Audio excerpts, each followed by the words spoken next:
that's the only number of fingers he has. Or that's all he knows how to use. So, okay, well, welcome to December 18th special city council meeting. Tonight, we're going to talk about the Highway 50 Access Control Plan, and we're also going to discuss the city administrator's employment contract. Who would like to start? Let's do that discussion first. Let's do roll call. Let's do roll call. Thank you. I'm losing control already. Councilmember Cochran, absent. Councilmember Gonzalez, Here. Councilmember Hamrick, Here. Councilmember Jaquez, absent. Councilmember Meisner, Here. Councilmember Turner, absent. Mayor Pro Tem Smith, Here. Mayor Troutman. Here. Okay, let's regroup. So on the agenda first, let's do the employment contract of our city administrator. Does anybody have any questions on it? The idea is to hopefully have a motion to approve it and approve me as mayor to sign it. It's already been signed by Mr. Stevens. Would anyone like to comment on it this time? If not, then I'd ask for a motion. Ms. Smith. Mr. Mayor, just for public comment, I just wanted to reiterate that we went through a pretty extensive process of soliciting applications. We had 35 excellent submittals, and that Ryan was put to the test. It wasn't just an automatic gift, that we really went through a number of applicants. We grilled them, we grilled him, and he, in the end, met our priorities, particularly for economic development and taking care of we feel like he has the skill set to take care of the goals that this new council has, and that the new council members were involved in that decision-making process as well. We're happy to have him join as our Absolutely. permanent position. I concur. Mr. Meisner?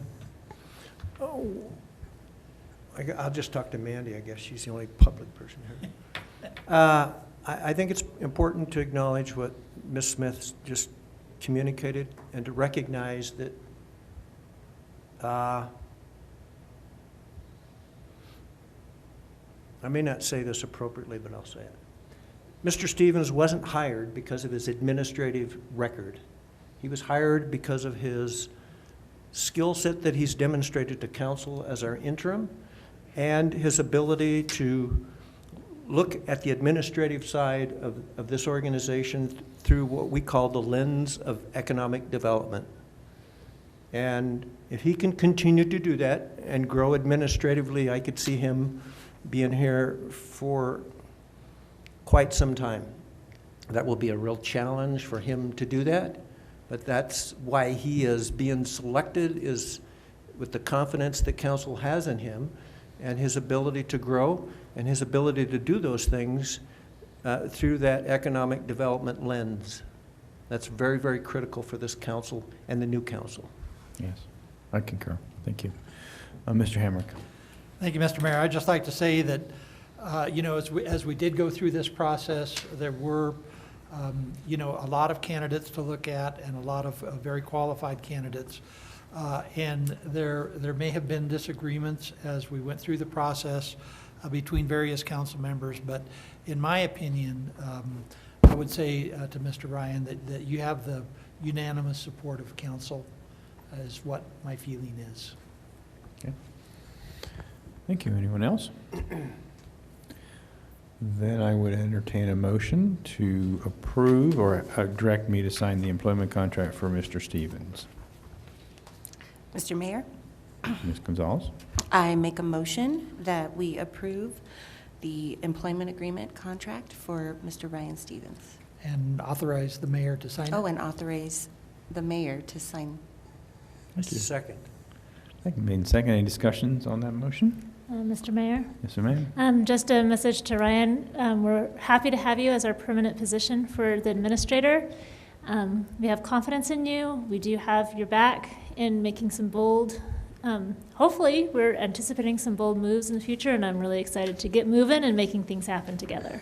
Thank you, and I appreciate everybody's confidence and the opportunity to move forward in a permanent position. Thank you. Any other comments? It's made and seconded. Would you call a roll, please? Councilmember Gonzalez, Absolutely, aye. Councilmember Hamrick, Aye. Councilmember Meisner, Aye. Mayor Pro Tem Smith. Hi. Okay, thank you. So I'm going to now, I guess we would say execute, and we will, if the people from the Highway Access, Highway 50, Mr. Lancaster, would you like to comment on that, please? Yes, he's on his way across town. He got stuck in an accident, so they'll be here soon. But we're just going to adjourn to the back table here. Yeah. I have a question, Adam. Has the 6 o'clock time been difficult for them to come at this time, or has that not been an issue? For them and CDOT both, yes. What would be a better time? During the day, during the 4 or 5 o'clock time, I guess, would probably be better for them. But we could ask them tonight while they're here Sure. for future Well. meetings. So, I thought you would tell us they got caught in one of the roundabouts. no. Hey there. There he is. There he is. I'm sure they There's know one how of to them. use those roundabouts. Did you, he's supposed to bring some banana bread or something. Mr. Banana. Mr. Meisner. Uh, Yes, you did.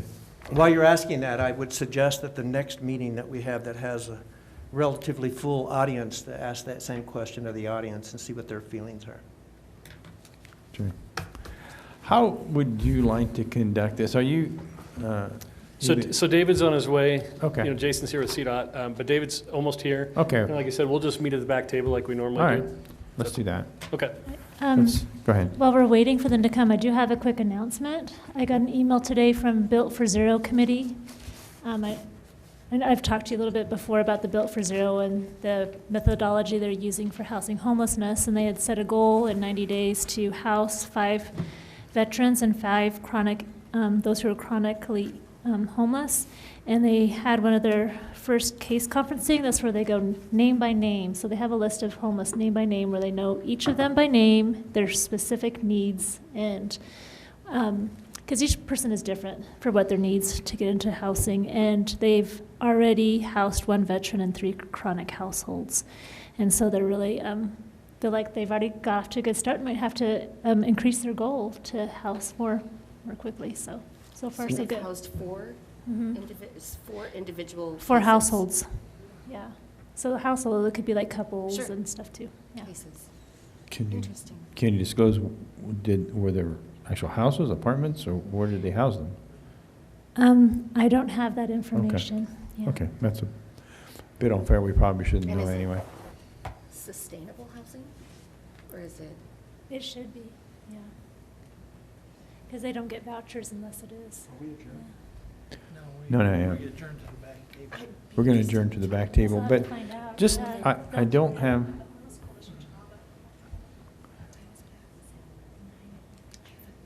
I read that article, I read an article regarding the homeless regulations, one like we did not too long ago, that was overthrown by the circuit court or the Supreme Court. Do you think we may have to revisit that because of that ruling?